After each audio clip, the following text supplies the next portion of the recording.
ഇന്ന് നമുക്ക് കൊഞ്ചും ചുവന്നുള്ളിയും കൂടെ ചതച്ചൊരു തോരൻ വെക്കാമേ. അതിനായിട്ട് കൊഞ്ച് വൃത്തിയാക്കണം. പൊളിച്ച് അതിൻ്റെ പുറത്തെ നാരൊക്കെ എടുത്ത് വൃത്തിയാക്കാം.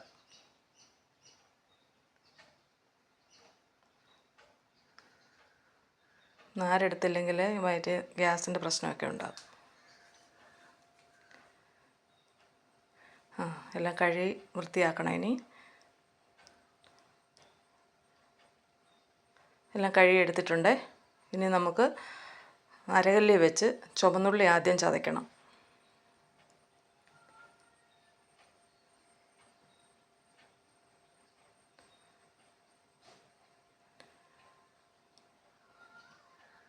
അത് കഴിഞ്ഞ് കുറച്ച് തേങ്ങ,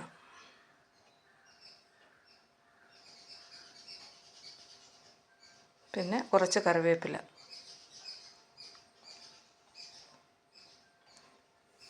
കുറച്ച് മല്ലിപ്പൊടി, കുറച്ച് മഞ്ഞൾപ്പൊടി, മുളക് പൊടി.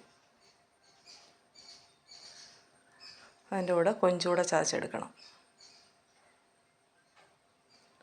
ഒത്തിരി അങ്ങ് ചതയ്ക്കണ്ട, നോർമൽ. ചതച്ചെടുത്തിട്ടുണ്ട്. ഇനി നമുക്ക് മൺചട്ടി അടുപ്പിൽ വെച്ചിട്ട് എണ്ണ ചൂടാകുമ്പോൾ കടുകിട്ടു. ഇനി വറ്റൽമുളകും കറിവേപ്പിലയും കൂടെ ചേർത്ത് മൂപ്പിക്കണം. മൂത്ത് വരുമ്പോൾ ചതച്ച് വെച്ച കൊഞ്ചും ഉള്ളിയും എല്ലാം കൂടെ ചേർത്ത് ഇളക്കണം.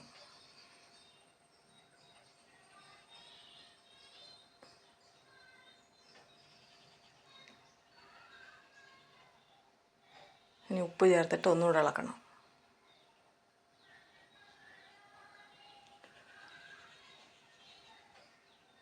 ഇതായിട്ട് ഇളക്കിയതിന് ശേഷം നമുക്ക് അടച്ച് വെക്കാം.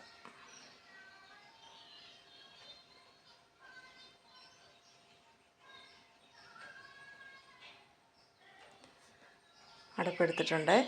അപ്പം നല്ലതായിട്ട് എളുപ്പം വേകും. കൊഞ്ചിന് എളുപ്പം, നല്ല ഒത്തിരി വേവില്ലല്ലോ. ഇനി നമുക്ക് പെരുംജീരകം പൊടിച്ചത് ചേർക്കാം. ചേർത്തൊന്നുകൂടെ എല്ലാം കൂടെ ഒന്ന് നല്ലതായിട്ട് ഇളക്കണം. എല്ലാവരും കൊഞ്ച് കിട്ടുമ്പോൾ ഇതൊന്ന് നോക്കണേ, ഉണ്ടാക്കി നോക്കണം. നല്ല രുചിയാണ്. ഇത് എളുപ്പം ഉണ്ടാക്കുകയും ചെയ്യാം, എല്ലാവർക്കും ഇഷ്ടപ്പെടുകയും ചെയ്യും. അപ്പോൾ ഇത്രയേ ഉള്ളൂ. ടാറ്റാ.